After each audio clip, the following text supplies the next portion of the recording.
안녕하세요. 마음성장학교 대표 김은미입니다. 오랜만에 그림책 칼럼을 하나 썼는데요.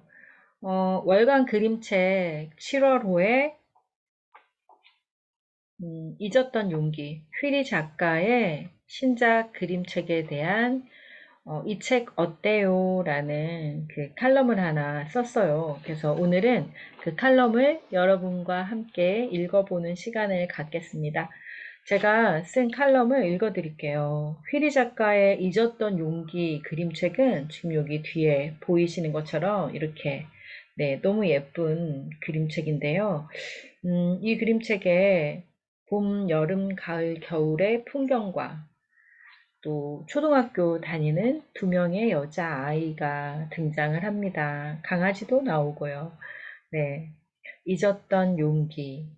이 그림책을 보면서 여러분 안에 어떤, 용기를 내야 하는 그런 상황, 또 문제를 해결해야 하는 상황임에도 불구하고 외면하고 있는 어떤 관계라든지 또는 사건, 상황이 있다면 아주 어린 시절의 이야기를 떠올려 보시면서 또 그 문제에 조금 더 용기 있게 다가설 수 있는 그런 기회가 되셨으면 좋겠습니다. 저도 이 책을 서평을 써달라고 의뢰를 받고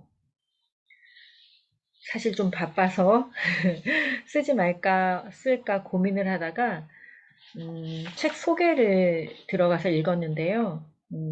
책 소개를 읽으면서 내 안에 용기를 내서 그 어릴 적 그 작은 용기라도 내서 해결하고 싶은 어떤 것이 있다면 뭐가 있을까?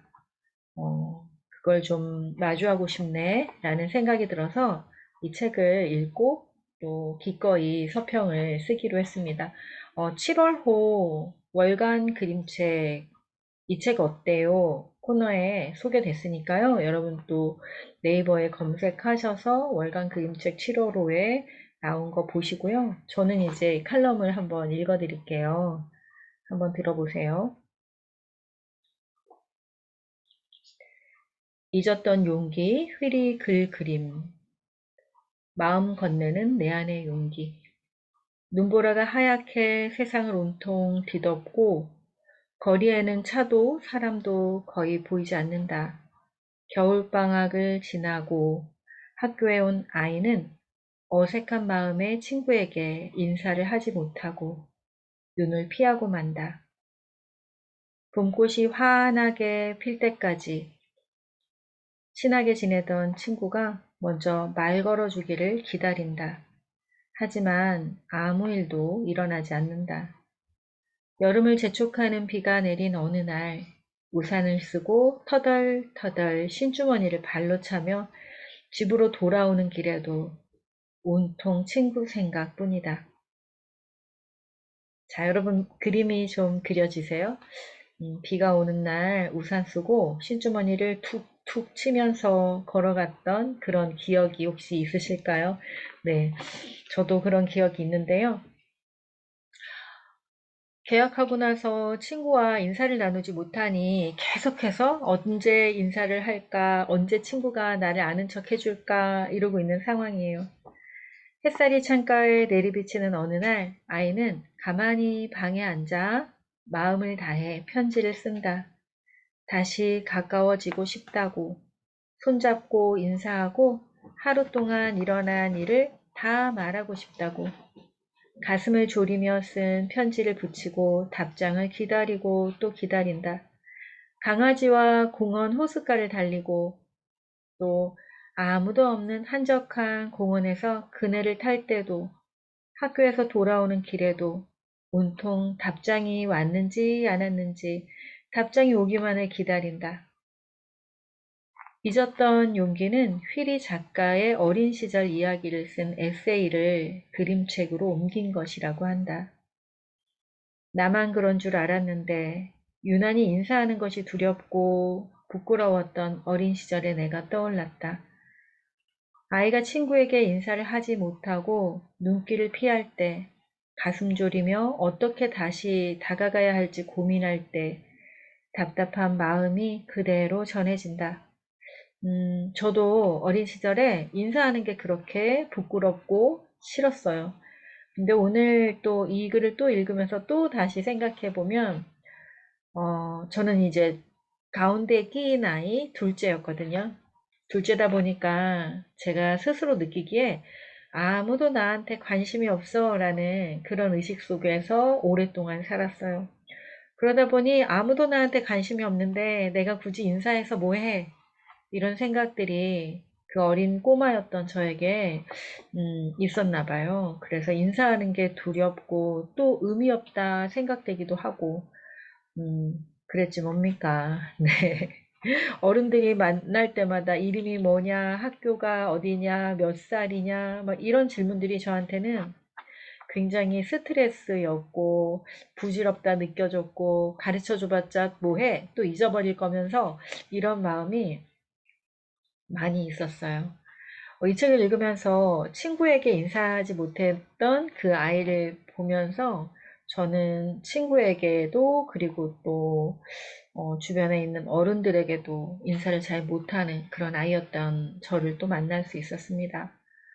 네, 이어서 읽을까요? 그리고 내 인생 어느 시절을 환하게 비춰주던 친구가 떠올랐다. 수없이 많은 겨울이 우리 사이를 갈라놓았기에 이제는 지워져 버린 친구인데 책을 읽다가 문득 알게 됐다. 이 세상 그 누구보다 내 이야기를 가장 재미나게 들어준 한 사람이 바로 그 친구였다는 것을. 그래서 나도 다시 가까워지고 싶고 손잡고 인사하고 하루 동안 일어난 일을 다 말하고 싶다는 것을. 여전히 그렇다는 것을. 겨울 눈보라가 지는 날에 그림으로 시작된 그림책은 연두빛 봄을 지나 청록의 푸르른 여름으로 이어진다. 들꽃이 만발한 여름 들판을 자전거를 타고 달리는 두 아이의 모습이 아름답다. 나는 수많은 겨울과 봄, 여름, 그리고 가을을 지나며 해를 두고 묵혀둔 마음과 말들을 작은 종이에 적어 편지를 띄우고 싶어졌다. 잊었던 용기를 내어보고 싶어졌다. 이 아이들처럼, 이 주인공 아이처럼 저도 그런 용기를 내보고 싶어졌어요.